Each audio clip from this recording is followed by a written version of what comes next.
제가 여기 와서 강의를 할 자격이 있는지 모르겠습니다. 굉장히 훌륭한 일을 많이 하시고 저도 불자인데요. 그러니까 아마 그 인연 때문에 이렇게 온 것 같습니다. 옥보경 소장님하고는 그 남편하고 대학교 동기입니다. 대학교 동기고 아마 처음 뵌 거는 한 15년은 됐을 것 같아요. 호두마을에서 우떼자니아 사야도 셰우민 집중 수련 한 20일 한 적 있어요. 그때 옥 소장님을 처음 봤어요. 한 20일 동안 같이 집중 수련을 했거든요. 그게 2년이 된 것 같습니다. 그 다음에 또 저한테 굉장히 좋은 복을 준 게 제가 시간이 날 때마다 그 거창에 붓다선을 다닙니다. 거기 2년을 또 진경스님 말씀을 하셔서 제가 가봤어요. 제가 1년에 한 3번 정도는 가는데 가면 한 달도 있고 20일도 있고 그렇게 해서 지금은 그 아나빠나사티 그 수행을 합니다. 근데 여러분처럼 그렇게 본격적으로 하는 게 아니라 이제 취미로 하기 때문에 그러니까 수행이 많이 늘지는 않더라고요. 근데 그래도 아마 그런 인연 때문에 여기 와서 또 오늘 이렇게 강연을 해서 제가 조금이라도 복을 지면 제 수행이 좀 더 되지 않을까 그런 마음입니다. 이거는 제가 오늘 말씀드린 거는 불교하고는 전혀 관계없고요. 그래서 이런 강의를 여기서 해도 될까? 그런 생각이 듭니다. 이건 제 전공하고도 관련이 있고요. 그 다음에 최근에는 뭐 공무원 연수, 국사편찬위원회 그런 데서 하고 주로 그 세미나, 학술 세미나에서 했던 얘기라서 좀 낯설 수 있습니다. 그러니까 별로 많이 하는 얘기들이 아니고 좀 색다르게 해석한다 해서 뭔가 이상하다 그런 생각을 드실 수도 있습니다. 그러니까 이건 맞다가 아니라요. 이렇게 한번 볼 수 있지 않을까라는 겁니다. 그러니까 이 제목부터가 여러분들한테는 낯설 겁니다. 그러니까 원래는 이제 한류의 문명사적 접근 이렇게 아마 공부가 나갔는데 저는 문명계보학이란 말을 원래 쓰고 싶었습니다. 근데 문명계보학이라고 할 때는 계보학이란 말 자체가 어려운 학술 용어거든요. 그러니까 계보학이 뭐냐면요. 예를 들면 역사학하고 계보학은 다릅니다.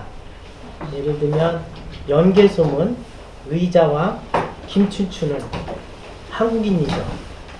한국인이라고 생각하시죠. 그건 역사학적 관점입니다. 근데 연개소문이나 의장이나 김춘추 그 시대 그분들한테 당신 한국인이라고 물어보면 그분들은 자기를 한국인이라고 생각 안 할 겁니다. 그리고 같은 이른바 민족이라고도 생각 안 할 겁니다. 자, 그러면 지금 우리는 당연히 한국인인데 그 당시 그분들한테는 완전히 다른 집단, 공동체 이론이거든요. 그러니까 역사학은 과거, 현재, 미래 이런 식으로 과거로부터 현재까지 이르는 시간 순서로 이야기를 전개하는 게 역사학입니다. 계보학은 뭐냐면요. 거꾸로 하는 겁니다. 현재의 출발점들을 거꾸로 거슬러 올라가는 겁니다. 이제 거슬러 올라간다는 이유가 뭐냐면 예를 들면 과거가 원인이 돼서 인과죠. 모든 건 현재 결과가 나옵니다. 그러니까 과거가 원인이 되고 현재가 결과고 현재가 원인이 되고 미래의 결과가 나타나는 거죠. 근데 한번 생각해 보면요. 현재 이 결과가 그러니까 인과는 바꿀 수가 없죠. 근데 현재의 결과가 만드는 과거로 가면 수많은 가능성이 있습니다. 그러니까 수많은 가능성 중에 하나가 현재의 결과가 된 겁니다. 그러면 우리가 역사학에서 이야기할 때는요. 이 원인과 결과를 하나의 단선적으로 얘기를 합니다. 그렇죠? 그러니까 이미 일어난 건 바꿀 수가 없거든요. 역사학에서는. 이제 이미 일어난 건 바꿀 수가 없죠. 근데 과거로 가보면 수많은 가능성이 있습니다. 그럼 그게 무의미할까요? 무의미하지 않거든요. 우연에 의해서 그 중에 하나가 현재가 된 겁니다. 계보학은 그 현재가 되지 않은 과거들을 얘기하는 겁니다. 그러니까 이거를 단층선이라고 그러거든요. 그러니까 역사학은 단순적인데 계보학은 단선적이지 않습니다. 이 얘기를 제가 하는 이유가 뭐냐면요. 한류를 지금 우리가 이게 한류 갑자기 우리가 모르는 사이에 K컬처가 굉장히 세계적인 것이 됐습니다. 이거를 어떻게 설명할 것인가의 문제입니다. 그러니까 어느 날 이렇게 갑자기 됐는데 분명히 과거에 원인이 있거든요. 그거를 제가 계보학적으로 본다는 건 뭐냐면 어떠한 것들이 우연과 우연이 겹치면 필연이 되지 않습니까? 그리고 불교에서 하는 얘기가 뭐냐면 조건이죠. 모든 건 조건이지 않습니까? 그러니까 수행한다는 것도 결국은 조건을 만드는 거죠. 결과는 모르는 거죠. 내가 할 수 있는 거는 조건을 만드는 것밖에 없거든요. 그러니까 마찬가지로 이 어떤 조건이 한류가 이렇게 글로벌하게 됐는가? 그 조건과 그 다음에 그 조건이 될 수 있는 씨앗이 뭐였는가? 그거를 한국사를 거꾸로 올라가서 한번 얘기해 보겠다는 게 오늘 강의 내용입니다. 그러니까 대충 어떤 거라고는 아마 감은 잡으실 거라고 생각을 합니다. 이게 뭐냐면요.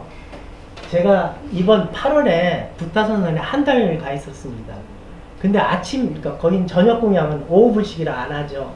아침 공양하고 점심 공양에 대전에 있던 어느 한의원에서 보시를 했어요. 이게 뭐 근육 관절에도 좋고 감기에도 좋고 그러니까 열심히 챙겨서 이제 공양할 때마다 마셨는데 딱 보니까 한약이라고 이렇게 딱 써 있는 거예요. 근데 저는 원래 고향은 부여입니다. 부여인데 아버지가 초등학교 교사하셨는데 제가 초등학교 들어갈 때 대전으로 이사 오셨어요. 근데 시골에서 오니까 살 데가 없으니까 작은아버지 집에 살았습니다. 근데 작은아버지가 한약봉을 하셨어요. 근데 그래서 어떤 한약봉이라고 할 때 저 한나라 한자 그게 제 머릿속에 있거든요. 근데 이게 한국 할 때 한자더라고요. 이게 언제 이렇게 변했지? 나는 저 한약으로 알고 있는데. 그래서 선언에서 나와가지고 한번 이걸 찾아봤어요.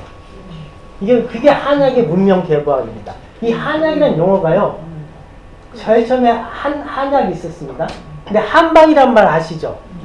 이거 누가 만든 말인지 아십니까? 일본이 만든 말입니다. 일본이 한약을 한방으로 만들었다는 것은 어떤 문명사적 맥락이 있냐면요. 의학의 패러다임이 서양 중심으로 넘어가는 겁니다. 그러니까 중국의 의학이 아니라 서양 중심의 의학으로 되면서 중국의 의학을 한방이라고 한 겁니다. 지방이라는 의미로 방을 한 겁니다. 그러니까 중국이 더 이상 세계의 중심이 아니라 중국을 진화로 만든 거죠. 중국이 진화로 하면서 한방이라는 용어로 바꿔부는 겁니다. 그러니까 문명의 전환이 이 맥락에 있는 겁니다. 그러니까 일본 사람들이 만든 말입니다.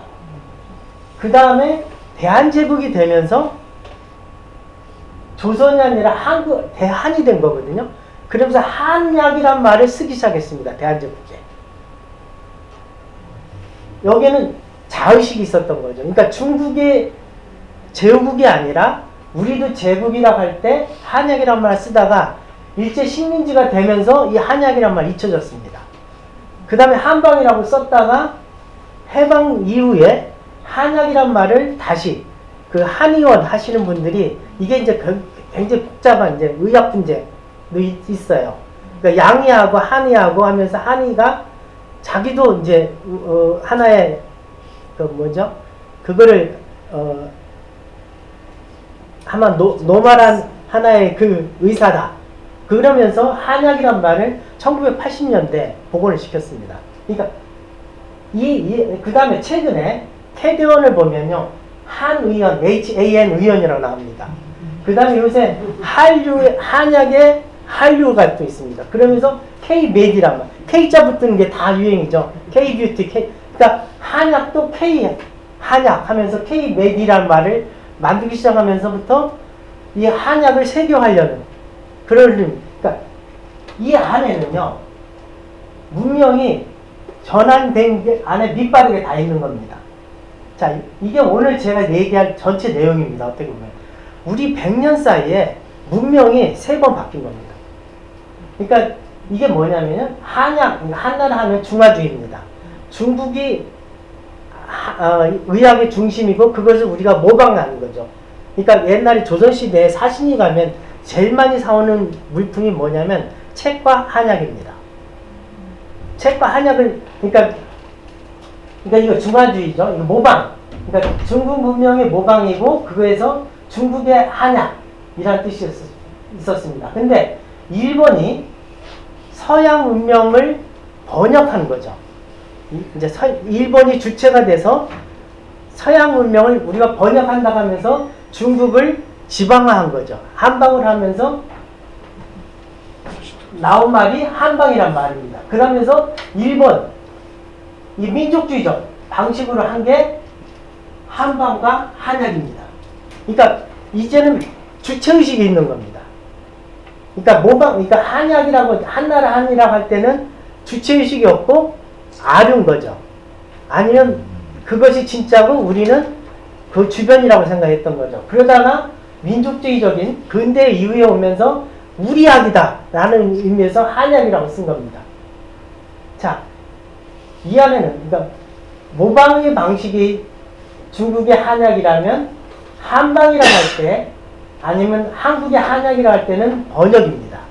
우리 거다. 그 다음에가 문제입니다. K컬처. 이 한류가 됐다는 건 뭐냐면요. 한류가 왜 의미가 되냐면 우리의 문화를, 그러니까 하나의 밈이 된 겁니다. 따라하는 거죠. 그러니까 미국인도 따라하게 되고 브라질 사람도 따라해야 되고 동남아시아 사람도 따라, 그러니까 우리가 하나의 모방의 대상이 된 거예요. 복제의 대상이 된 거예요. 이게 위상이 달라진 거죠. 우리가 하나의, 여태까지 우리는 쫓아가다가 따라가다가 이제는 뭐가 되는 거예요? 우리가 하나의 전범이 된 겁니다. 이게 한류입니다. 우리가 밈이 된 거죠. 하나의 문명이 된 거죠. 그러니까 문화와 문명은 다르죠. 문화는 개체적이거든요. 문명은 보편적인 겁니다. 그러니까 한국 문화가 한국 문명이 된 겁니다. 이게 한류입니다. 그러면 제가 오늘 말씀드리고 싶은 건 뭐냐면 어떤 나라가 한약부터 한방, 한약, 한의원, K-메디 이런 식의 문명의 전환을 전부 다 경험하고 이것을 여기까지 일종의 문화적 진화거든요. 이런, 그러니까 전동시대부터 21세기까지, 한류까지, 그러니까 맨 끝에 있다가, 주변에 있다가 맨 앞에 된 겁니다. 그러니까 뒤로 돌아를 한 겁니다, 지금. 맨 뒤에 있다가 우리가 맨 앞에 선 거죠. 어떻게 해서 이런 기적이 일어났냐는 겁니다. 우리가 어떻게 해서 이런 일이 일어났느냐는 것을 한번 설명하고 싶은 겁니다. 우리 안에 어느 잠재성이, 우리 안에, 저의 용어는 어떤 문화 유전자가, 한국인이 갖고 있는 어떤 문화 유전자가 전 세계에 없는 주변부에서 중심부로 갔냐는 거죠. 이게 처음에는 우리 자신도 믿지 않았는데, 캐리언까지 나오면서, 그 전에 한강 작가가 노벨 문학상 받고, 그 전에 봉준호 감독이 아카데미상 받고 하면서 이게 당연한 것으로 되어버렸습니다. 이제 우리 놀라지 않습니다. 그러니까 이런 일이 어떻게 해서 일어났냐는 거죠. 그렇다면 뭔가가 우리 안에 잠재적인 게 있는 거거든요. 우리 안에 어떤 문화 유전자가 있는 거거든요. 이것이 디지털 문명 조건 속에서 이게 대박이 터진 겁니다. 그러니까 디지털 문명이라는 조건, 디지털 문명의 조건이 뭐냐면 복제입니다. 저는 한국인의 문화 유전자는 복제라고 생각을 합니다. 그러니까 일본의 문화 유전자는 번역입니다. 전통시대는 모방이었습니다. 그러니까 이게 문명의 문법입니다. 그러니까 문명의 문법이 바뀌는 거거든요. 이제 이 과정을 고조선부터 한국사 전체를 한번 제가 해석해 보고 싶은 겁니다. 이런 방식으로. 그러면서 한류를 한번 문명의 개박으로 설명하고 싶은 겁니다. 굉장히 얘기가 복잡하고 길 수 있습니다. 그러니까 그냥 간단하게 이렇게 해서 너무 이 복잡한 얘기가 될 것 같아서 이 전체 줄거리만 지금 말씀을 드린 겁니다. 자, 근데 북한은요, 한의학이라고 안 부릅니다. 북한은 한국이 아니잖아요. 동의학이라고 부릅니다. 북한에서는. 이게 동의학은 동의보감에서 나온 겁니다. 근데 이러한 한국인의 문화유전자를 잘 보여주는 게 허준의 동의보감입니다. 그러니까 동의보감은 중국의 본초 강목을 모범으로 삼은 겁니다. 중국에는 본초 강목이 있고 한국에는 동의보감이 있습니다. 시진핑 이전에 주석이 왔을 때도 이 얘기를 했죠. 국회 연설에서. 한국에는 동의보감이 있다. 근데 본초 강목은 약물 중심입니다. 본초. 약재죠. 약재 중심인데 동의보감은 동의입니다. 사람 중심입니다. 그러니까 조선의 약재를 가지고 치유를 한 겁니다. 그러니까 약재가 비싸니까 조선 땅에 난 약재를, 그러니까 풀을 가지고 사람을 고치는 약을 한 거죠. 이게 신토불이죠. 그러니까 두 개가 다릅니다. 근데 기본적인 하나의 전범은 본초강목입니다. 그럼 신토불이라는 게 뭐냐는 겁니다. 그러니까 신토불이를 보통 우리 것은 좋은 것 하는데 저는 그건 국뽕이라고 생각합니다. 그러니까 이게 유명한 독일의 속담이거든요. 인간이라는 건 자기가 먹은 거다. 그러니까 우리 몸을, 세포를 만든 건 내가 먹은 거지 않습니까? 그러니까 내가 먹은 것이 내 몸입니다. 그러니까 우리는 땅의 자식인 거죠. 그렇다면 병이 들었다는 것은 몸이 뭔가 불규정된 거죠. 그러려면 먹는 것을 통해서 고칠 수 있는 거죠. 그러니까 땅과 인간의 신토불이 이런 식의, 이게 이제 동의보감의 하나의 정신입니다. 근데 이것이 그리고 한약, 그러니까 지금 우리가 생각하는 한의학의 정전이 동의보감입니다. 근데 그럼 본초 강목에서 동의보감이 어떻게 나올 수 있냐는 겁니다. 이거는 모방이 아니라 본초 강목의 밈을 복제한 겁니다. 그러니까 밈이란 말이 문화유전자거든요. 이거 이제 이따 설명을 드리겠습니다. 그러니까 리차드 도킨스가 만든 말인데요. 이 밈 복제, 우리는 언제나 한국인들은 유불선, 우리는 이 비빔밥이 전형적인 겁니다. 밈 복제입니다. 우리는 굉장히 그러니까 복제한다는 거하고 모방한다는 건 다르거든요. 모방은 원본이 있습니다. 복제는 생명의 진화 논리입니다. 그러니까 모든 생명은 유전자 복제로 이루어지는 겁니다. 복제라는 걸 통해서 뭐가 있냐? 돌연변 예가 일어납니다. 그러니까 차이가, 복제는 뭔가 다른 게 나올 수 있는 가능성입니다. 반복을 통해서 차이가 나오는 겁니다. 모방은 똑같은 일을 하려는 겁니다. 그러니까 우리는 모방이 아니라 복제라는 이것도 동의보감이 나온 거고, 이것이 이어지다가 디지털 문명 조건에서 한류라는 게 떴다. 이게 이제 제가 하고 싶은 얘기입니다. 근데 이 과정이 굉장히 오래 걸린 거죠. 자, 여기서 이거 한번 생각해 보십시오. 이것도 굉장히 아마 처음 들어보신 얘기일 수 있는데요. 한국과 한국인이 무엇일까? 이거 물어보면요, 이게 되게 어렵습니다. 도대체 한국이 뭔가? 한국인이라는 게 도대체 뭔가? 자, 인간은요, 그냥 인간으로 사는 게 아니라 한국인으로 삽니다. 그걸 우리가 해외여행하면 알 수 있습니다. 이 여권이 없으면 아무것도 할 수가 없습니다. 나는 한국인으로 존재하는 겁니다. 근데 그러면 한국이 있어서 한국인인가? 한국인이 있기 때문에 한국인가? 뭐가 먼저일 것 같습니까? 한국인이 있기 때문에 한국일까요? 아니면 한국이 있어서 한국인일까요? 한국이 있기 때문에 한국인입니다. 예를 들면, 그러니까 유명한 말이죠. 하이데거가 언어는 존재의 집이다. 근데 한국은 우리의 집입니다. 그러니까 우리를 만든 집입니다. 그러니까 우리라는 게 한국인이죠. 자, 그러면 그러니까 한국은 한국인의 존재 방식을 선언적으로 결정하는 범주입니다. 그러니까 나 이전에 한국이 있었던 거죠. 이제 이게 아까 이 얘기입니다. 연계승, 의주환, 김춘추는 모두 한국인인가? 이 세 사람을 언제부터 우리는 한국인이라고 생각했을까? 언제부터, 그러니까, 그럼 한국이라는 말은 어디서 나온지 아십니까? 한국인은 고종, 대한제국에서 나온 겁니다. 그전에는 뭐 했습니까? 조선이었습니다, 조선. 그러니까 북한은 조선이고요, 우리는 한국입니다. 그러니까 조선에서 한국으로 넘어온 거, 이게 대한민국입니다. 이래서 이제 이게 문제가 되는 겁니다. 이게 뉴라이트 얘기가 이래서 나오는 겁니다. 우리는 한국인이냐, 아니면 북한까지 합해서 보느냐. 이제 이 논쟁과 다 연결되는 겁니다. 근데 역사적으로 보면요, 고구려인, 백제인, 신라인은요, 원래는 삼국이죠. 이거를 고구려, 백제, 신라를 삼국이라고 표현한 거. 삼국이라고 표현한 건 뭐냐면 고구려, 백제, 신라를 같은 걸로 보는 거거든요. 하나의 범주로 보는 거거든요. 이거는 김부식이 삼국사기를 썼기 때문에 되는 겁니다. 한국사에서 삼국시대라는 말, 시대분이 나온 거는 김부식이 삼국사기를 썼기 때문에 나온 거지, 그전에는 그거 아닙니다. 이게 계보학입니다. 그러니까, 그렇다면, 자, 그러면 한국이란 말은 결국은 이런 식으로 만들어지는 겁니다. 계보학적으로. 그러니까, 우리가 기억을 그러니까 결국은 뭐냐면, 한국이라는 것은 기억 공동체입니다. 우리의 정체성은 모든 것은 다 기억입니다. 그러니까 기억을 잃으면 치매가 걸리면 내가 나인지 모르는 거죠. 그러니까 한국이라는 건 뭐냐면 하나의 기억입니다. 그 집단 기억입니다.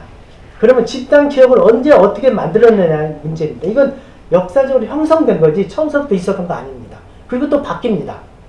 그러니까 바뀐 중요한 게 조선인에서 한국인이 된 겁니다. 이게 고종이거든요. 고종이 그러니까 중국으로부터 제국이 아니라 제국이 되면서 독립국가가 되면서 사만이라는 걸 통해서 사만이 아니라 대한이다 라고 해서 우리가 대한제국이 된 거거든요. 그래서 한국이 된 겁니다. 그 연속선상에서 지금 대한민국이 있는 거고요. 북한은 또 다른 역사적 전통을 주장하는 거고요. 이게 이제 문제인 겁니다. 그러니까 이게 다 뭡니까? 기억입니다. 기억. 자, 근데 중요한 건 뭐냐면 박은식 선생의 유명한 말이죠. 일제강점기에 나라는 형체와 같고 역사는 정신과 같다. 정신을 잊지 않으면 언젠가는 나라는 찾을 것이다. 그러니까 우리는 두 개 아닙니까? 하드웨어와 소프트웨어인데요. 그러니까 수행도 그렇죠. 몸과 마음이죠. 몸과 마음. 몸은 대상이고 마음은 아는 거죠. 그러니까 대상이 있어야 마음이 있는 거고 마음이 있어야 대상을 아는 거죠. 이제 근데 중요한 거는 정신이죠. 정신. 그러니까 한국이란 나라를 탄생시킨 정신이 있기 때문에 한국이 있는 겁니다. 그러니까 이게 뭐냐면 정체성 의식입니다. 언제부터 우리가 한국이란 정체성 의식이 있냐는, 그러니까 이게 저는 역사에서 이런 거 안 가르칩니다. 역사가 그냥 전제하고 가르칩니다. 그냥 한국사가 있다라고 생각해서 고지서부터 그냥 가르치는 거예요. 전체, 그러니까 이미 그냥 서론적으로 있다고 생각하고 가르치는 거죠. 근데 알고 보면, 예를 들면 학생들은 이런 거 한번 물어봅니다. 우리는 당군의 조상이죠. 근데 단시인은 한 명도 없습니다. 내 성취를 이제 족보를 보면요, 중국에서 온 성취가 굉장히 많습니다. 그러면 이 두 개, 나의 족보와 역사적 계보와 이 불일치를 어떻게 설명할 거냐는 겁니다. 이게 문제입니다, 이게. 그러니까 아무튼, 그러니까 이게 한번 근본적으로 한번 생각해 보는 겁니다. 이게 왜 이게 이렇게 생각할 수 있는 조건이 됐기 때문에 이런 문제를 제기하는 겁니다. 조건이 됐기 때문에. 만약에 이전에 60년대, 50년대 이런 얘기하면 미친 사람입니다. 이런 얘기하면. 내국노 소리 듣습니다. 근데 지금은 조건이 달라졌습니다. 기억은 정체성입니다. 이제 유명한 말이에요. 자아 정체성은요, 기억을 통해서 의식의 연속성입니다. 어제의 나와 오늘의 나 다르거든요. 10년 전의 나와 지금의 나 다릅니다. 그걸 같다고 생각하는 건 뭐냐면 의식의 연속성입니다. 의식의 연속성이 있는 이유는 뭐냐면 기억 때문에 그렇습니다. 기억이 없어지면 의식의 연속성이 없습니다. 이게 치매입니다. 그러니까 결국은 기억입니다. 내가 누구인가는 기억이거든요.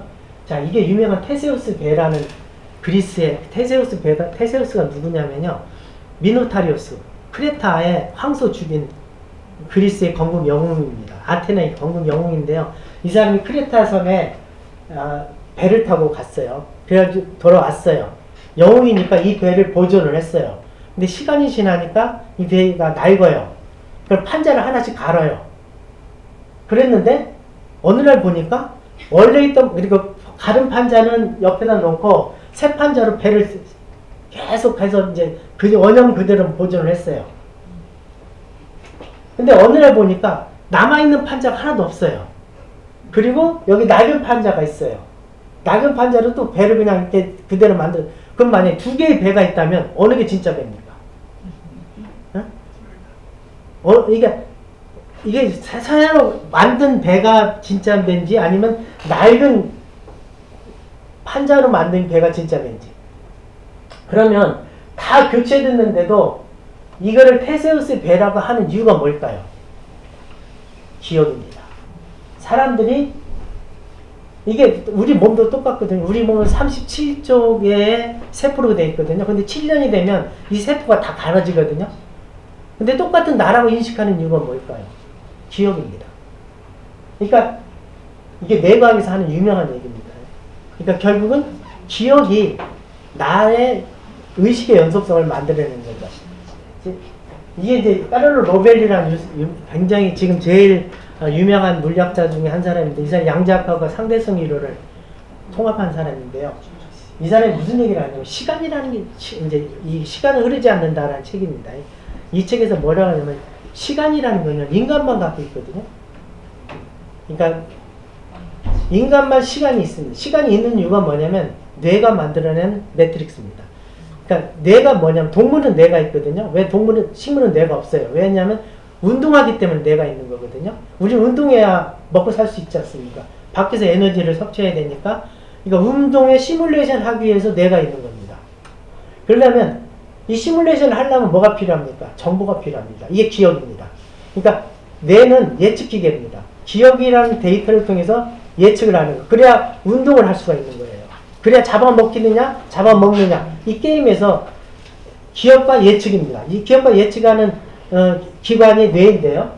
자, 기억과 예측이라는 거고, 인간이 그런 식으로 뭔가 합니까? 세상과 상호작용을 하는 겁니다. 인간이 산다는 건 기억과 예측을 이런 걸 통해서 세상과 상호작용을 하면서 생존하는 거죠.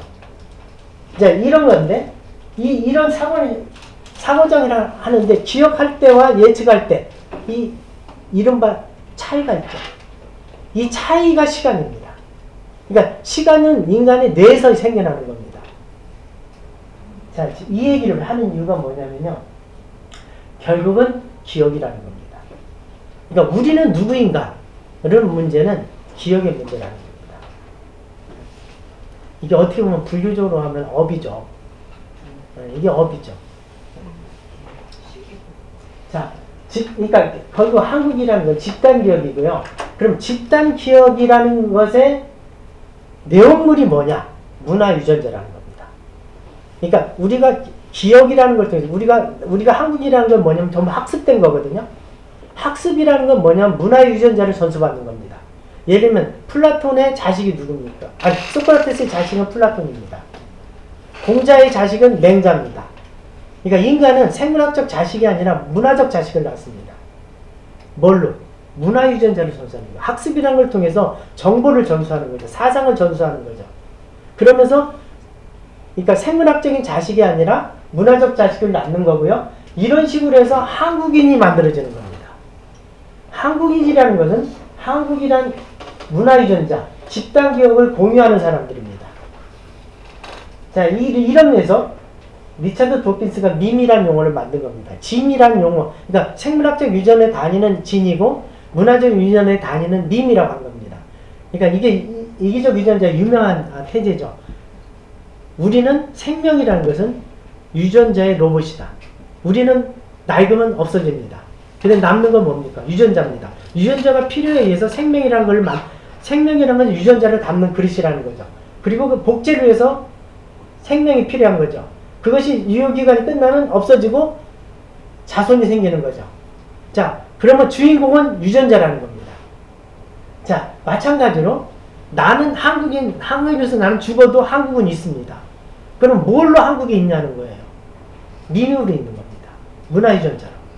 자, 이렇게 똑같이 생각을 하는 겁니다. 자, 이 얘기를 하는 건 한류 때문에 지금 하는 거 한번 기억을 하셔야 따라올 수 있습니다. 그러니까 결국은 자, 이게 이제 컬처 코드라는 책을 쓴 사람인데요. 이 사람이 이런 얘기합니다.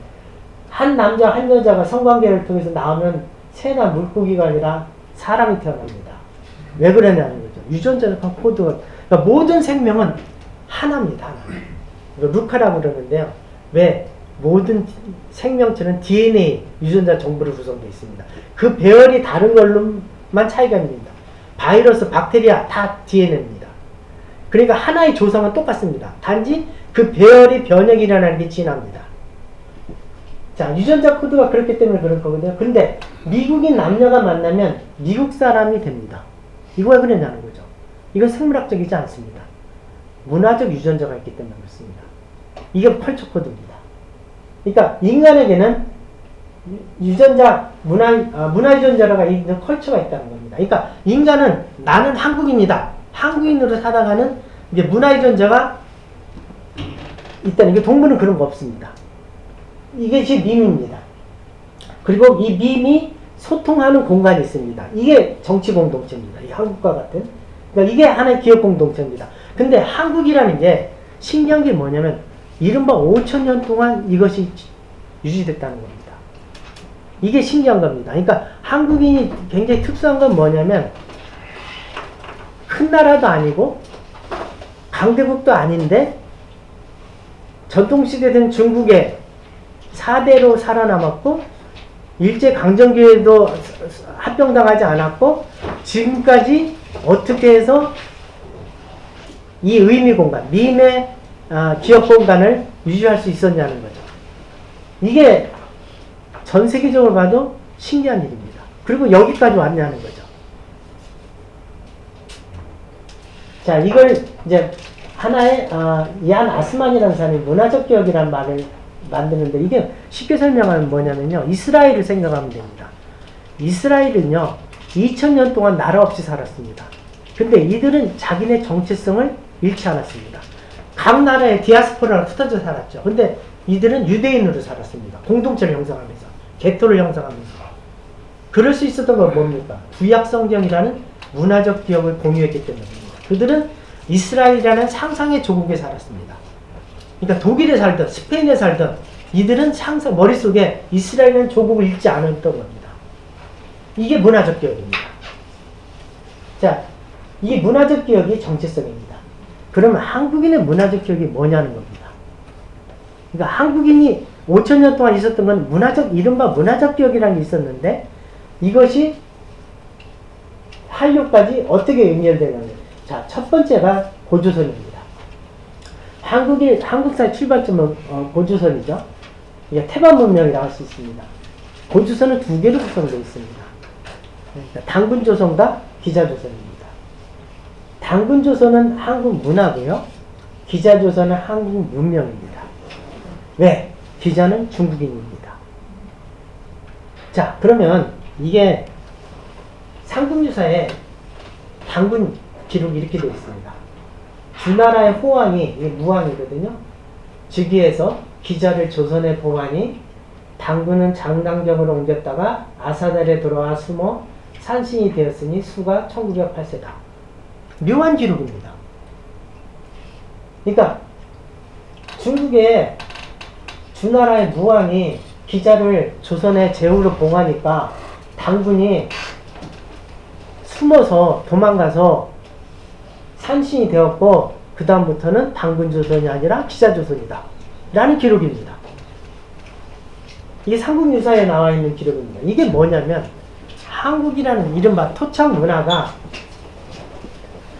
중국 중화문명에 포섭되는 과정을 상징적으로 표현한 겁니다. 그러니까 이렇게 해석하고 싶은 겁니다. 이건 다르게 해석할 수도 있습니다. 근데 제가 보기에는 이거는 토착 문화가 중화문명에 포섭되는 과정을 기자조선으로 전하는 과정을 이렇게 표현했다는 겁니다. 그럼에도 불구하고 당군은 종족의 기원을 개체성의 코드입니다. 우리 혈연의 코드입니다. 기자는 문명의 코드입니다. 한국인의 정체성 이 두 개입니다. 우리는 당군의 자손이면서 문명사적으로는 끊임없이 보편 문명을 복제하는 방식입니다. 이런 식으로 한국 문화는 계속해서 진화했다는 겁니다. 그러다가 한류에 와서 돌연변이 일어난 겁니다.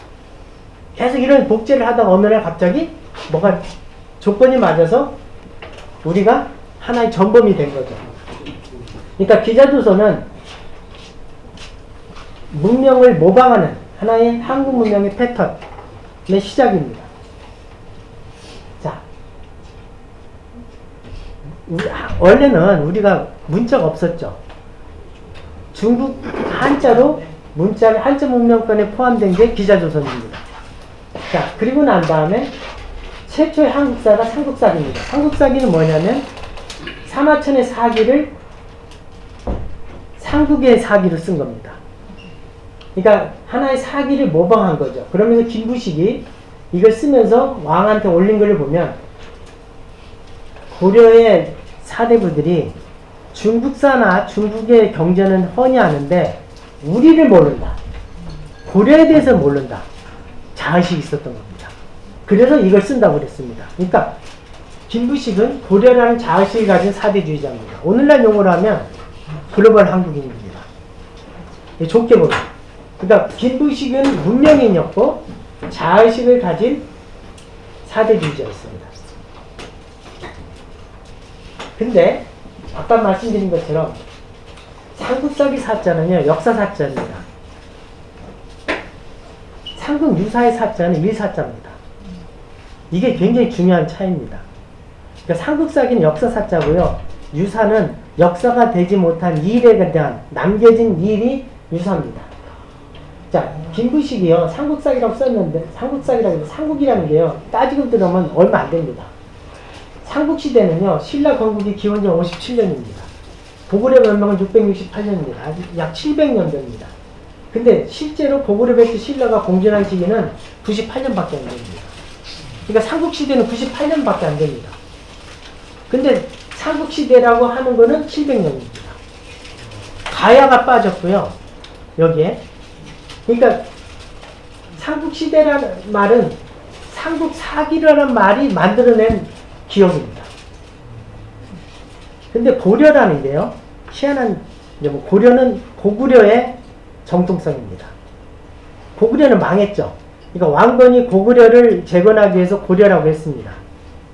근데 신라의 정통성을 부정하지는 않았습니다. 신라의 정통성을 그대로 이어받았습니다. 여기서 이제 문제가 생긴 거예요. 이게 묘청의 난입니다. 고구려의 정통성과 신라 정통성의 충돌이 일어난 겁니다. 김부식은 경주 김씨입니다. 그러니까 고려의 정체성을 고구려와 연속할 거냐, 신라로 볼 거냐, 김부식이 이긴 겁니다. 그러면서 삼국사기를 쓴 겁니다. 이거를 신채호가 조선 역사상 1000년 내 제1대 사건, 통탄할 일이다. 여기서 묘청이 이겼어야 된다. 이런 얘기죠. 근데 김부식이 삼국사기를 쓰고 난 다음에 쓰지 않았던 거를 일련히 삼국유사로 기억합니다. 자, 역사가 되지 못한 것을 문화로 기억한 겁니다. 자, 이게 집단 기억입니다. 집단 기억과 역사는 다릅니다. 그러니까 기억이라는 것은 기본값입니다. 예를 들면 내가 나인 것에 기본값이 있습니다. 근데 내가 역사라고 해서 일기를 쓰는 게 있습니다. 일기에 뭘 씁니까? 특별한 걸 씁니다. 일상적인 거 쓰지 않습니다. 역사는 이 특별한 겁니다. 근데 내가 갖고 있는 기본값 기억이 있습니다. 이게 없으면 일상생활 할 수가 없습니다.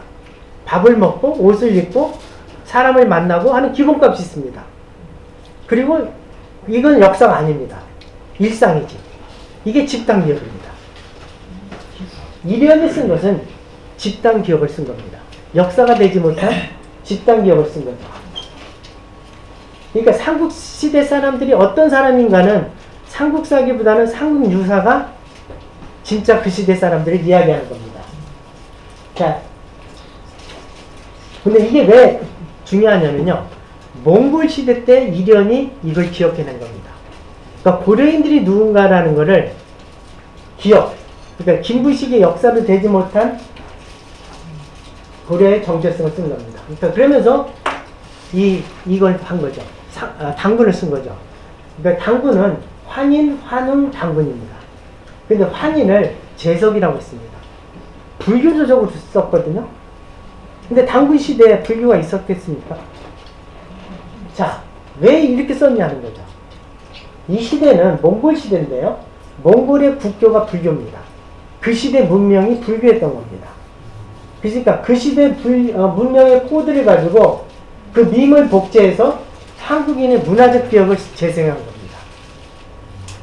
자, 그러면 삼국유사에는 마지막 편이 효선편입니다. 이게 비빔밥. 근데 유교의 효와 불교의 선, 비빔밥이죠. 그러니까 이게 이런 방식이 이 비빔밥에 복제하는 거죠. 그러니까 밈을 복제하는 방식으로 삼국유사를 쓴 겁니다. 이게 연결된 게 K컬처고 하이브리드입니다. 그러니까 일련의 문화적 문법이죠. 자, 제가 두 개로 얘기하고 싶은 건데, 하나는 문화적 문법은 삼국유사고 문명의 문법은 삼국사기라는 겁니다. 삼국사기는 모방이고 문화는 복제라는 겁니다. 이 두 개가 우리한테 동시되고 있습니다. 이런 식으로 계속 한국인들은 이런 두 개가 연결되어 있는, 이게 이제 정리를 한 겁니다. 삼국사기는 문화의식을 가진 사대주의로 모방하는 거고요. 문명의 정전이고요. 삼국유사는 집단적으로 보고하는 밈을 복제한 거고요. 이거 문화고요. 모방은 같은 것을 추구하는 반복적 행위고, 복제는 반복을 통해서 다른 것이 나옵니다. 뭐가 변형이 일어납니다. 그러면서 복제는 하면서 해석적 재생산. 그러니까 이게 학문 이런 겁니다. 복제는 기억을 합니다. 우리가 기억한다는 건 복제하는 겁니다. 이걸 복제하면서 해석을 합니다. 그럼 변이가 일어납니다. 그리고 정전화를 합니다. 그러니까 편찬을 하는 거죠. 이러면 정전이 이런 식으로 진화해 나가는 겁니다. 자, 이게 문화적 진화입니다. 그러니까 한국인들은 이 과정을 했다는 겁니다. 이게 조선시대에 오면 중화 4대주는 조선의 정체성은 이중적입니다. 그러니까 조선을 한 걸 기자조선 때문에 한 거거든요. 근데 당군에도 제사를 지냈습니다. 조선한국실록을 보면요, 당군은요 121번 나오고요, 기자는 468번 나옵니다. 그러니까 기자 정체성입니다.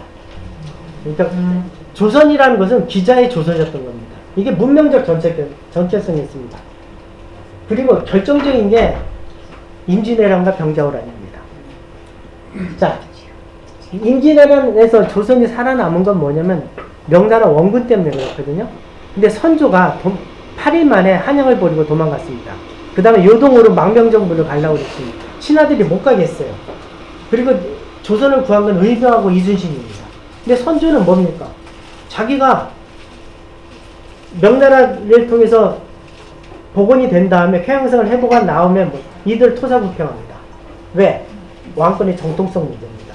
그러면 조선이 살아남은 게 뭐냐? 명나라 때문에 살아남았다. 이게 제주지원입니다. 이 제주지원이라는 기억을 만들어내므로 해서 조선의 정통성을 세운 겁니다.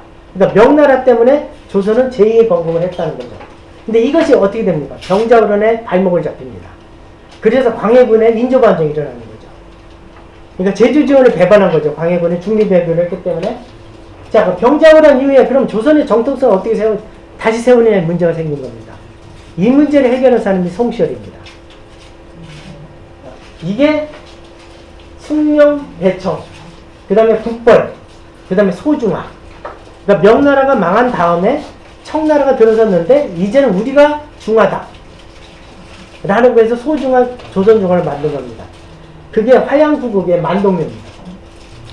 만동묘라는 것은 만력제하고 의종, 그러니까 임진왜란 때 한 만력제하고 명나라 마지막 황제, 두 황제를 모신 사당에 화양구국에 가면 만동묘가 있습니다. 그러니까 명나라가 망했으니까 그 사당을 조선에 세운 겁니다. 우리가 중화라는 겁니다. 이건 뭡니까? 중화 문명을 조선이 복제하는 겁니다. 우리가 자식이 된 거죠. 중화의 작은 자식이 된 겁니다. 이런 식으로 조선을 지켜냅니다. 이게 이제 송시열, 대전에 있는 송시열 사당에 가면 이게 해동, 건군, 존주, 대의.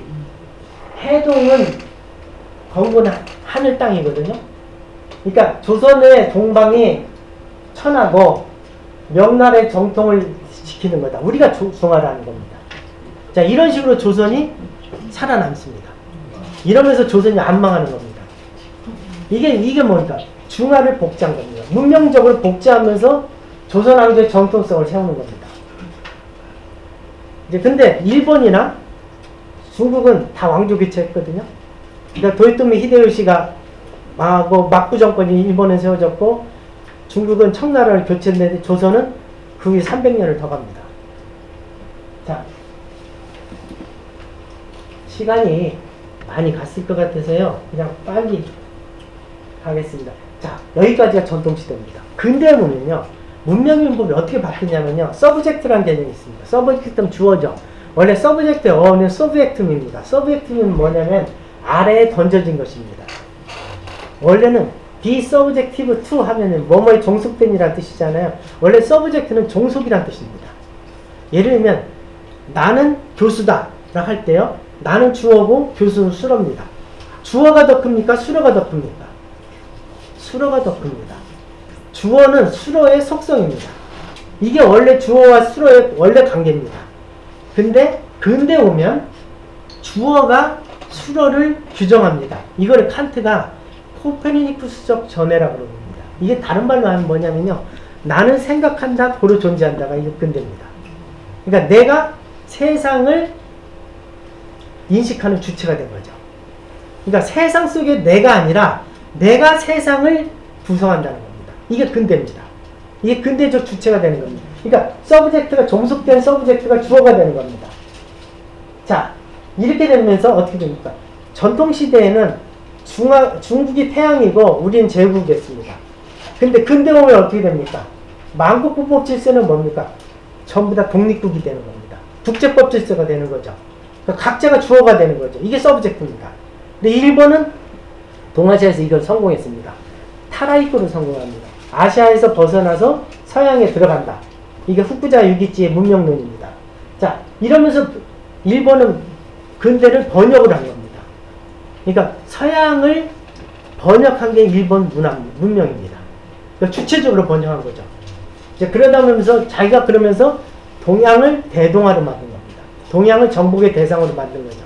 자, 이게 일본입니다. 그러니까 모방의 문명문법에서 번역의 문명문법으로 일본은 전환을 했고요. 우리는 그걸 못하다 보니까 어떻게 했어요? 식민지화 된 겁니다. 그러면서 일본에서 이중 번역을 한 거죠. 우리는 이중 번역을 합니다. 이거에 대해서 문제 제기한 사람이 신초호입니다. 신초호가 역사는 아와 비어의 투쟁이란 말은 뭐냐면 우리가 왜 주체가 안 되냐는 겁니다. 아라는 건 주어가, 그러니까 우리도 이른바 칸트가 말하는 코페르니쿠스 전환, 이게 이제 세계관의 변동이죠. 그러니까 주어가 되는 거죠. 내가 세상을 인식하는 주체가 되는 거죠. 이게 전통시대 왕조서가 근데 민족사입니다. 이게 국사입니다. 이게 바로 국사입니다. 이게 이제 신초호가 국사의 아버지입니다. 그러니까 그러면서 이 문명문법을 신초호가 비판한 게 이겁니다. 그러니까 왜 조선은 조선의 석가가 아니고 석가의 조선이 되는 거입니다. 조선의 석가가 뭡니까? 조선이 석가를 번역하는 주체가 되지 않고 왜 석가의 조선이 되든 모방하는 꼴이 되냐는 거죠. 자, 이게 우리가 이런 문명문법을 가졌기 때문에 우린 사대주의였고 그래서 우린 식민지 됐다라는 게 신초의 비판입니다. 근데 이걸 뒤집는 겁니다. 한번 생각해 보십시오. 자, 공자의 조선, 석가의 조선이라 할 때 이게 모방일까요? 복제일까요? 저는 복제를 보고 싶습니다. 이련이 상국유에서 불교를 재석을 환희를 재석을 해석한 거는 석가의 조선입니까? 조선의 석가입니까? 석가의 조선. 석가의 조선이면 뭡니까? 모방입니까? 복제입니까? 저는 복제를 보고 싶은 겁니다. 그 당시에 문명의 코드로 해석한 겁니다. 자, 그럼 강남 스타일이면 강남 스타일은 이거 모방입니까? 번역입니까? 복제입니까? 강남 스타일. 네? 그러니까 이게 한류입니다. 자, 저는 상국유사 이런 방식, 신초가 했던 말을 다르게 해석하고 싶은 겁니다.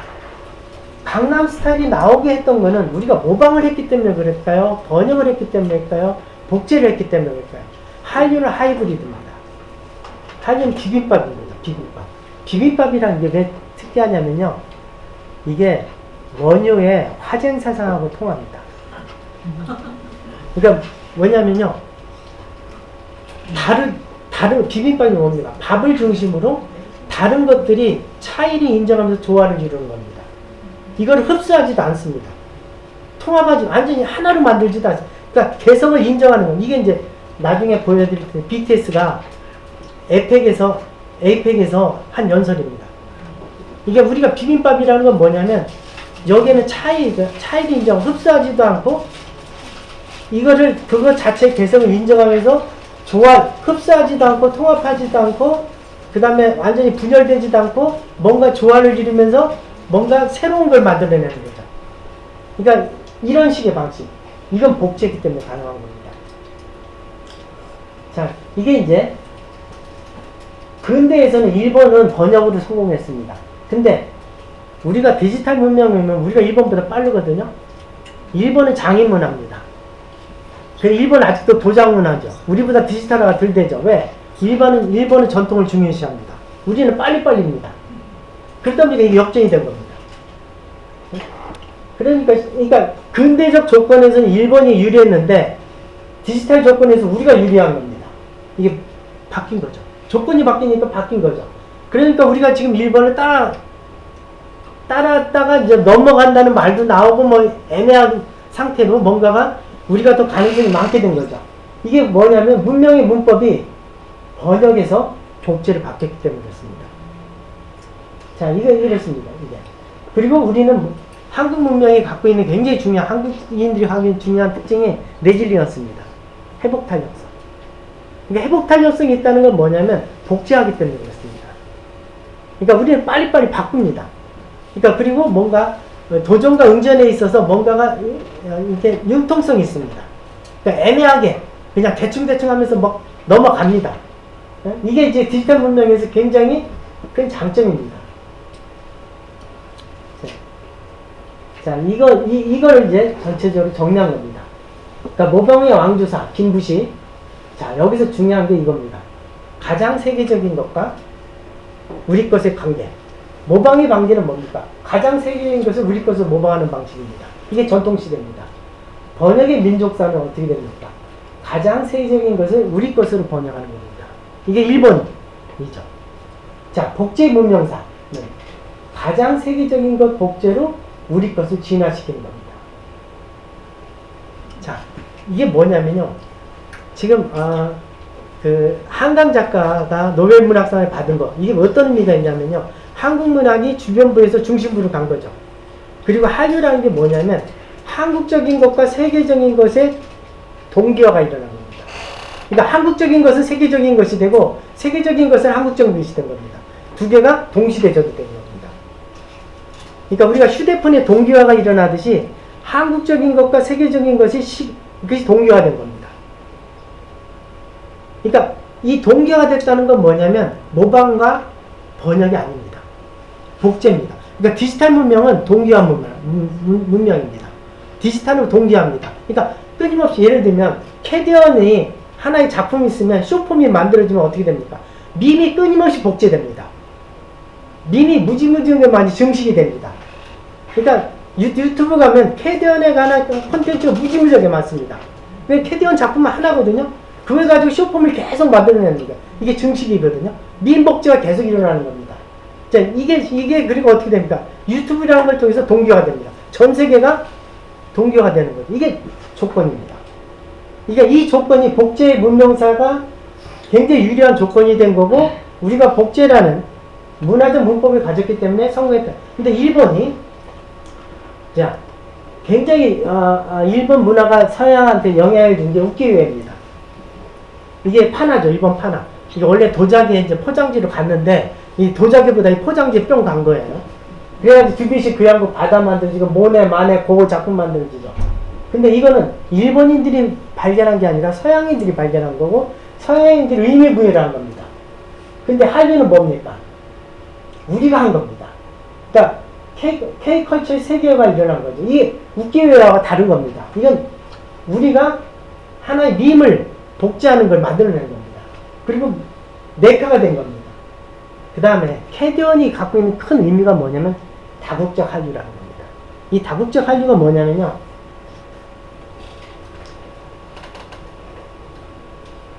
이거 나중에 설명하겠습니다. 그럼 다국적 한류라는 말은 기억을 하시면, 그러니까 한류의 국적이 뭐냐는 겁니다. 한류의 국적이. 이 캐디언을 만든 사람은 매기강 캐나다인입니다. 또 다른 연출을 한 사람들 캐나다 사람입니다. 이 노래 부른 사람들 다 교포입니다. 한국인 아닙니다. 이래서 다국적 한류입니다. 한류의 정체성 문제가 생겼습니다. 그러니까 예를 들면 미국인들이 한류를 할 수도 있습니다. 미국인들이 케이팝을 부를 수 있습니다. 그럼 이거 한국 문화입니까? 자, 이게 글로벌리제이션입니다. 이게 문명입니다. 이제 이게 한국 문화가 문명이 되는 단계입니다. 그러니까 다국적 한류가 더 이상 한국인일 것이 아닐 때, K 컬처에서 K를 띌 때, 이게 문명입니다. 저는 이 캐디언이 하나의 분기점이라고 봅니다. 여기서 넘어가면 우리는 문명으로 가는 거고요. 근데 여기에 이제 위기가 있죠. 여기를 또 위기로 보는 사람이 있습니다. 이건 한류 위기다. 이렇게 보는 사람도 있습니다. 여기에 다국적 자본이 있다. 돈은 쟤들이 다 번다. 이렇게 지적하는, 이게 굉장히 크리티컬 포인트입니다, 지금. 자, 문화라는 게요. 이 마틴 부크너는 하버드 대학 교수가 쓴 책인데요. 이게 문화란 말을 참 이상하게 번역했는데, 원래 제목 컬처, The Story of Earth from Cave Art to K-pop입니다. 그러니까 문화는 인류의 이야기고, 동굴 예술부터 K-pop까지. 문화의 진화. 근데 한국말로는 컬처, 문화로 쓴 책에서 이렇게 번역했습니다. 바보 같은 번역입니다. 자, 문화는 뭐냐면요. 문화는 원조 따지면 아닙니다. 한복공적, 김치공적. 이거 저는 넌센스라고 생각합니다. 문화는 국적 없습니다. 문화는 갖다 쓰면 됩니다. 문화는 누구 것이냐가 문제가 아니라 누가 어떻게 사용했느냐의 문제입니다. 원조 없습니다. 잘 사용하면 사용하는 것이 중요한 거지, 그것이 어디서 나왔느냐가 중요한 게 아닙니다. 왜? 복제기 때문에 그렇습니다. 자, 문화는 소유물이 아니라 어떻게 사용하느냐고, 인류는 이런 식으로 문화적 진화를 해왔습니다. 예를 들면 한국 문화의 유불선, 이거 우리 겁니까? 따지고 들어가면 우리 거 없습니다. 네? 다 갖다 가져온 겁니다. 단지 이걸 가지고 복제해서 우리가 의미 있게 만들면 되는 겁니다. 그거 가지고 이게 원래 누구 거랑 싸운다는 거는 별 의미 없다고 생각합니다. 그렇게 되면 어떻게 됩니까? 갇힙니다. 그렇게 되면 갇힙니다. 열려있지가 않게 됩니다. 그렇게 되면 진화가 안 됩니다. 진화는 섞여야 됩니다. 섞일 수가 없습니다. 내 것만 고집하면 섞일 수가 없습니다. 한류의 장점은 뭐냐? 섞였다는 겁니다. 하이브리드라는 겁니다. 자, 이게 작년에 이제 노벨 경제학상 받은 사람 얘기인데요. 한국은 하나의 문화현상이다. 한국은 하나의 문화현상이다. 그 다음에 자기 아들은 한국이 가장 매력적인 나라라고 봅니다. 한국은 문화적 폭발력이 있다. 이게 외국에서 보는 겁니다. 그러면 왜 한국이 하나의 문화현상이 되냐는 거죠. 자, 이게 이제 캐디언이 이거고요. 이게 이제, 자, 여기서 이제 가장 한국다운 것과 가장 세계적인 것. 여기서 헌트릭스, 걸그룹하고 사자보이스, 굉장히 전통적인 거죠. 그 다음에 K-무속과 K-팝, 하이브리드죠. 여기서 가장 한국다운 것과 가장 세계적인 것. 그러니까 K-무속은 가장 한국다운 것입니다. K-팝은 가장 한국다운 것입니까? 가장 세계적인 것입니까? K-팝은 가장 한국적인 것인가요? 아니면 가장 세계적인 것인가요? 두 개가 섞여 있습니다. 자, 이게 지금 문제입니다. 자, 우리 자꾸 이거를 가장 한국적인 것이 가장 세계적인 것이다, 이렇게 하는데 전 그거 아니라고 생각합니다.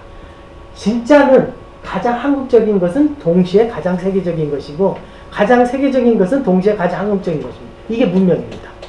이럴 때 K-팝은 K가 떨어지는 겁니다. 문명이 되는 겁니다. 이렇게 되면 어떻게 되냐? 르네상스, 이탈리아 르네상스처럼 되는 겁니다. K-팝의 강남스타일 한번 보면요, 강남스타일은 완전히 하이브리드 장르입니다. 댄스 뮤직, 댄스팝, 힙합, 온갖 트로트 다 이 안에 다 있습니다. 그러면서 뭘 했습니까? 하나의 스타일을 만들었습니다. 중요한 건 스타일입니다. 그러면서 이 스타일이 밈으로 복제된 겁니다. 전 세계에 따라하는 거죠. 그러면서 반복적 가사, 오빤 강남 스타일의 가사가 많이 나오죠. 강남 스타일이 뭡니까? 하나의 삶의 태도, 정체성 코드입니다. 새로운 정체성 인간이 나온 거. 이거에 세계 젊은이들이 열광한 거죠. 하나의 강남 스타일. 그러니까 이거 강남적이지 않습니다. 하나의 내가 섹시한 남자.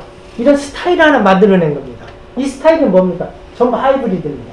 그러니까 강남 스타일의 성공 요인은 가장 강남적인 거, 가장 한국적인 것이 아니라 이거를 다 섞은 겁니다. 이것이 비빔밥이고요. 그러면서 현 스타일이 나오고요. 그것이 낯설지도 않으면서도 뭔가 새로운 묘한 매력을 주는 거죠. 그러니까 이게 비빔밥이죠. 이게 화쟁이죠. 이게 화쟁. 그러니까 배제도 흡수도 하지 않고 공존으로 조화를 이루는 거. 그러니까 예를 들면 그거 아닙니까? 원효의 거는 진화와 무화. 가장 비어있는 것에 모든 것이 있다. 그러니까 일종의 진공비유 같은 거죠. 그러니까 이 두 개가 서로 다른 것이 완전히 하나로 있는 거, 조화를 이루는 거. 이제 이런 방식, 이게 일종의 비빔밥 코드입니다. 그러니까 저는 이것도 한번 해보려고 합니다. 원효와 의상의 관계가 일용과 김부식의 관계 아닐까. 그러니까 두 사람이 가다가 한 사람은 돌아왔고 한 사람은 가서 화엄 좀 배워가지고 와서 화엄 사상을 하지 않았습니까? 그러니까 김부식이 의상이라면 일연은 원효가 아닐까. 그러니까 이 두 개가 한국이 하나의 문화적 코드고 하나는 문명의 코드라고 봅니다. 이 두 개가 우리한테 같이 있다는 겁니다. 이게 지금 한류의 성공 문법이 아닐까. 그러니까 이 제작자, 이 사람들 겉보기는 한국인 같지만 국적은 한국은 하나도 없습니다. 국적은 한국인 아닙니다. 이게 이렇게 되니까 이제 한국이라는 것을 떠나서 한류가 나가는 겁니다. 다국적 한류라는 거고요. 네. 예를 들면요. K-팝의 국적은 한국입니다. 과연 한국다운 것인가 문제이고요. 한국 피자의 국적은 뭘까요? 한국 피자. 이탈리아입니까? 한국입니까? 짜장면의 국적은 어딜까요? 한국식 중국 요리입니다. 중국 요리 아닙니다. 중국 요리 짜장면은 없습니다. 자, 이런 겁니다. 문화는 이런 겁니다. 우리는 이런 식의, 그러니까 퓨전 음식을 현지화하는 거죠. 국적은 무의미합니다. 문화의 속성은 섞인과 접합이고요. 민복제로 진화하는 겁니다. 그러니까 새로운 게 나올 수 있다는 거죠. 이게 한류의 매력이라는 거죠. 이것이 한류의 미래가 어디로 갈 것인가? 한국다움을 넘어서 문명의 시대 정신이 과연 될 수 있는가? 이게 다국적 한류의 문제입니다. 자, K-웨이브에서 K는 메이드 인 코리아의 생산지화 표시인가? 아니면 이탈리아 르네상스처럼 하나의 새로운 문명의 시대 정신이 될 수 있을 것인가? 저는 이 후반부로 갈 수 있다면은 엄청난 일입니다. 이게 단지 한국인 메이드 인 코리아, K-웨이브, K-컬처가 메이드 인 코리아의 생산자 표시냐? 아니면 21세기 문명의 시대 정신을 대변하는 거냐? 이게 우리가 이 기로에 있다고 생각을 합니다. 이럴 수 있는 조건은 디지털입니다. 디지털 문명이 복제할 수 있는 거, 밈 증식을 무한대로 할 수 있는 거. 자, 여기서 그리고 그 다음에 지금 미국과 중국을 보면 미국이 트럼프 때문에 자유무역을 포기했습니다. 오히려 중국이 자유무역 하자고 그럽니다. 그러니까 미국과 중국이 더 이상 문명의 표본은 아닙니다. G2가 아닙니다. G0입니다, 지금. 그러니까 문명에 그게 없죠. 선두국가가 없습니다. 이게 우리가 주어진 기회라고 생각합니다. 이게 박장소년단 RM이 경주 에펙에서 한 연설을 보면 아주 굉장히 좋은 표현들이 많습니다. K-팝의 특별함은 통합의 원리고 그것은 비빔밥이다. 비빔밥은 밥을 기본으로 하고 온갖 채소, 고기, 양념을 올린 다음에 썩는 비빔이다. K-팝도 마찬가지다. 한국 고유의 미학, 감성, 제작 시스템을 하고 개성을 유지하면서도 새롭고 신선하고 매혹적인 것을 만든다. 그리고 이것은 360도 전방위 패키지다. 그러니까 영화, 소셜미디어, 그러죠. 이거는 한국 문화가 우월했기 때문에 그런 게 아니라 다양성을 존중한 거고, 다양성을 존중하면서도 고유성을 지키는 정체성이다. 이 두 개 모순적인 거 화쟁하는 거죠. 이게 K-팝의 성공 요인이고 한류의 성공 요인이라는 거죠. 그리고 문화는 강물이라는 거죠. 문화는 강물을 누가 소유합니까? 지류가 모여서 강물이 되는 겁니다. 강물은 하나가 되는 거죠. 이게 그러면서 문화는 다양해지고 창의되고 국경도 없고 이런 식으로 인류는 진화했다는 거죠. 이게 21세기 문명이고 한류가 여기까지 나가면 우리가 한국이 과연 인류 문명사에서 큰 역할을 할 수 있다고 생각합니다. 이런 식으로 좀 한류의 문명의 개방을 한번 거칠게 굉장히 빠르게 얼마나 설득력 있게 들으셨는지 모르겠습니다. 네, 고맙습니다.